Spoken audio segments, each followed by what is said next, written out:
Hi everyone, and welcome to Bike Plug Research.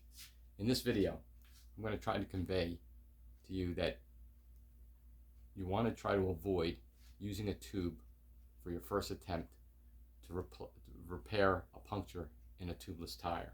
And the reason why is because of you might have something embedded in a tire that's sealed up, but can still provide a risk to a tube.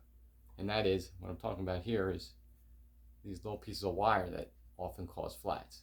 I've seen people many times with flats caused by pieces of wire like this. And I've already inserted in this tire a couple of them. Here's one right there, and here's one over here. Some of the sealant, you can see the sealant had come out and sealed up the tire just fine. But down the road you'll have another puncture, and it could be a larger piece of glass that won't seal with the sealant that you're using, or a slit, some kind of a cut in the tire caused by a piece of metal strip rod, or some kind of a piece of metal of some sort, or even a larger screw. The only time you end up possibly have any kind of problem is if something went deep enough and damaged the rim tape.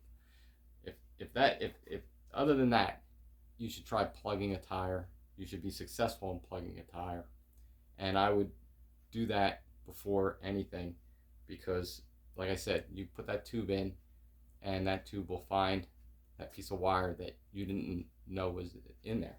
And let's try it a third time.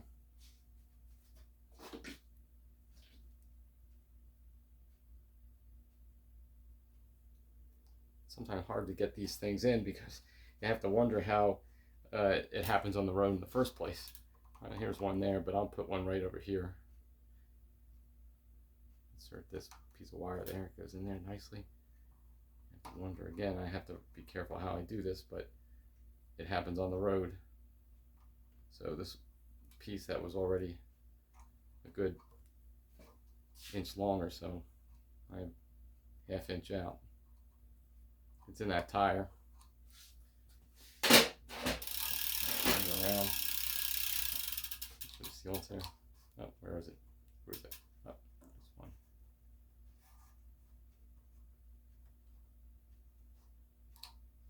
Here it is. Couldn't see it almost. Your tube would see it. But anyway, cut some sealants there.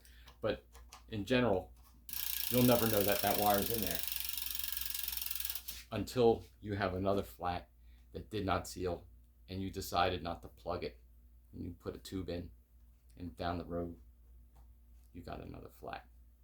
So if you check carefully, you have to check carefully either way whenever you decide to put a tube in. Just as you would with a regular tube tire, you always make sure you remove whatever caused the flat. If you could see it, feel it, whatever it is, usually that piece of wire, sometimes a difficult one to find. Small pieces of glass, again, small pieces of glass that seal up, you won't know or aware of it, but would cause a flat with a tube once it's up to pressure. So again, try to plug first.